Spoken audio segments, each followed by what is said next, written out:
everyone here is presenting their research that they had studied, whether it be a scientific research or a poster research or a book that they had talked about.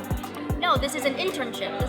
So everyone here, by fulfilling their hours, gets paid. It's a paid internship, and we earn a lot of skills through our research, and we also get paid, and we can use that money to put back into our research and our skills as well. Public speaking is a huge thing. I had done a bunch of public speaking things before, but being able to write your research down and make it concise and put it on a visual aid like this poster and present in front of a huge group of people, you're able to practice your presentation skills, clear public speaking, as well as networking. There's a bunch of people here who could be industry professionals, could be working with companies and stuff. You can always network and meet new people that can help you further in your career and your goal as you move through college as well. I really enjoyed working in the START program as well because I got to meet a bunch of new professors, and they gave me a bunch of help in terms of like how I'm supposed to present myself and learn all these new skills. But tech is great.